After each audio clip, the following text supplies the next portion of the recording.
Hello guys, कैसे हैं आप सभी लोग। Myself Naveen Chauhan in front of you. हम लोग कल सारी डेफिनेशंस वगैरह देख चुके थे सॉलिड स्टेट की। बेसिक डेफिनेशंस की बात कर रहे थे तो हम लोगों ने बेसिक डेफिनेशंस में यूनिट सेल देख लिया था।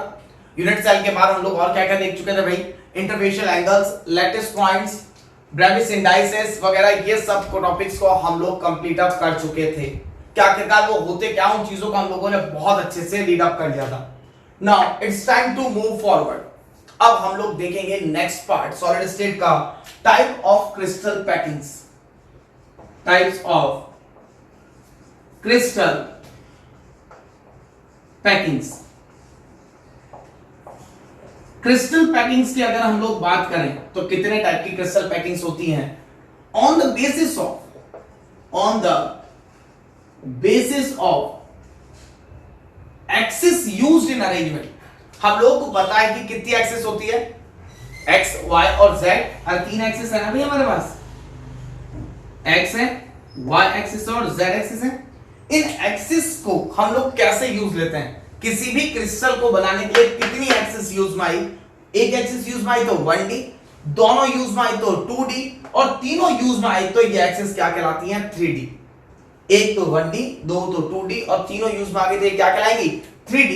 तो अगर हम लोग यहां से बात करें 1D, 2D और 3D की, तो कैसे देखेंगे? Types of crystal on the basis of uses of axis among the three axes coordinates, the crystals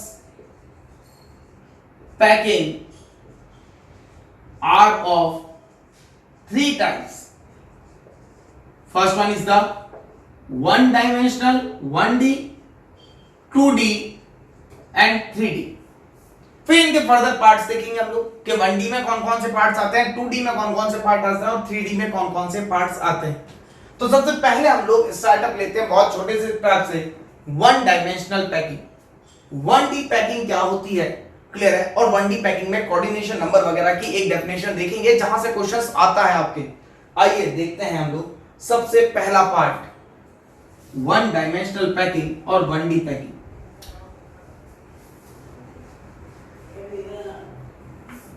सबसे पहले अगर बात करें वन डायमेंशनल या फिर 1D पैकिंग्स, पहला पार्ट हम लोगों ने क्या देख लिया? वन डायमेंशनल या 1D पैकिंग। अगर मैं तीनों कोऑर्डिनेट एक्सिस में से किसी भी एक एक्सिस का यूज करके एलिमेंट्स एटम्स को अरेंज करूं तो मेरे जो पैकिंग कहलाएगी वो क्या कहलाएगी? 1D packing. If 3, if only one among the three axes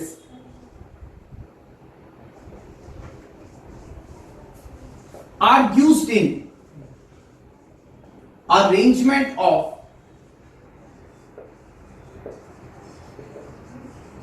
atoms in 3D crystal, then the packing is considered as 1D packing. तो ये पैकिंग क्या कहलाएगी? आपके 1D पैकिंग कहलाती है। अगर मैं तीनों में से किसी भी एक एक्सिस का यूज करूं तो पैकिंग क्या कहलाएगी? 1D पैकिंग कहलाएगी। और किसी भी पैकिंग में सेंट्रल एलिमेंट को कितने एटम्स टच करते हैं वो कहलाता है उसका कोऑर्डिनेशन नंबर। तो एक और डेफिनेशन हमारे पास क्या है यहां पर? Coordination number. कोऑर्डिनेशन नंबर क्या होता है? The number of atoms touches the central atom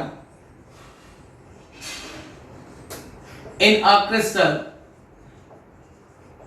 will represent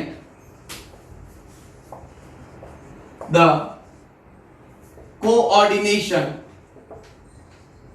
number of that packing। Clear है? वही क्या कहलाएगा? Coordination number of that packing. आइए देखते हैं कैसे। मैं या फिर तो हमारे पास एक्सेस कितनी थी? एक्स एक्सेस, वाई एक्सेस और जेड एक्सेस। अगर मैं सिर्फ एक्स एक्सेस को यूज करता हूं तो मैं ऐसे जमाऊंगा, that will be the x axis. अगर मैं सिर्फ वाई एक्सेस को यूज करूं तो ये क्या कहलाएगी? आपके कुछ इस तरीके से अरेंज होगा, वाई एक्सेस। अगर मैं जेड एक्सेस को यूज करूं तो मेरे कुछ पैकिंग इस तरीके की होगी, that is called as the Z axis. क्योंकि मुझे इस अरेंजमेंट में अगर मैं सभी के सेंट्रल एटम्स को टच करूं, कोऑर्डिनेट स्फीयर्स के कोऑर्डिनेशन नंबर कितना हो गया? अरे सेंट्रल एटम कोई भी उठा लेता हूं, कितना एटम टच हो रहा है? 1 और 1 2, देन कोऑर्डिनेशन नंबर इज 2। यहां से इसको उठा लो, देन 1 एक ये टच हो रहा है और इसके एक ये टच हो रहा है, देन 2। यहां से इसको किसी को भी एक को उठा लो, मतलब सेंट्रली कहीं से भी उठा लो तो 1 और ये कहता है 2, then coordination number is 2। Since two atoms touches each other, या फिर two atoms touches the central atom in these type of packing, hence these are called they show the coordination number 2. यहाँ लिख सकते हैं since two atoms touches the central atom, hence coordination number is 2। Coordination number कितना है इनका? 2। Coordination number कितना है इनका? 2। अब बात करते हैं एक चीज और इसकी, अगर मैं कोऑर्डिनेटेड स्फीयर्स के सेंटर को जोड़ूं, इससे सेंटर और ये सेंटर, ये लाइन यूं ही जा रही है, इनका सेंटर कुछ ऐसे जाएगा और इनके सेंटर की बात करें तो ये सेंटर भी कुछ इसी तरीके से आएगा। तो मुझे क्या मिल रहा है? अगर मैं कोऑर्डिनेटेड स्फीयर्स के सेंटर्स को जोड़ूं तो मुझे एक क्या मिलेगी? लाइन मिलेगी। On joining the centers of the coordinated sphere, a line is formed. Hence, these are also called as linear packings. मतलब 1D को एक और नाम से जाना जाता है, किससे? Linear packings से। Since on joining the centers of coordinated spheres, a line is formed, hence these are also called as the linear packings. इसको हम लोग और किस नाम से जानते हैं? Linear packing. तो ये था आपका 1D। क्या करते हैं, एक बार वापस रिवाइज करते हैं। 1D की अगर हम लोग बात करें तो अगर मैं कुछ भी एटम्स को कुछ इस तरीके से जमाऊं कि मैं 3 कोऑर्डिनेट एक्सेस जो एक्स वाई जेड होती है उनमें से किसी भी एक एक्सेस का यूज करूं, if one among the 3 axes are used in arrangement of atoms in the centre atom, then the form arrangement is said to be 1D। ये क्या कहलाता है? 1D या फिर वन डायमेंशनल पैकिंग। जितने एटम सेंट्रल एटम को touch करते हैं वो उसका कोऑर्डिनेशन नंबर बताते हैं। यहां पर हम लोगों ने क्या देखा? अगर एक्स एक्सेस यूज करूं तो कुछ ऐसे जमेगा, वाई ऐसे करूंगा तो, और जेड कुछ इस तरीके से जमेगा। मैंने देखा कोई भी एक एटम ले लिया सेंटर, उसको कितने एटम टच हो रहे हैं? एक ही और एक ही एटम से टच हो रहा है, देन कोऑर्डिनेशन नंबर इज 2। क्योंकि मैंने यहां बता रखा है कि कितने एटम टच होते हैं सेंट्रल एलिमेंट से, वही क्या बताएंगे? उसका कोऑर्डिनेशन नंबर। देन यहां से हम लोग देख सकते हैं, then coordination number is again 2। Here देखें तो coordination number is 2। Then these all things represent the coordination number is 2। क्योंकि अगर मैं कोऑर्डिनेटेड स्फीयर्स की लाइन को जोड़ूं, ये क्वेश्चन आया हुआ है कि why these are called as the linear packings, तो कोऑर्डिनेशन नंबर की लाइन को जोड़ूं तो मेरे को क्या मिलेगी? एक अगर सीधे सेंटर्स को जोड़ता हूं तो एक स्ट्रेट लाइन मिलेगी। This is straight line. What is this? This is straight line.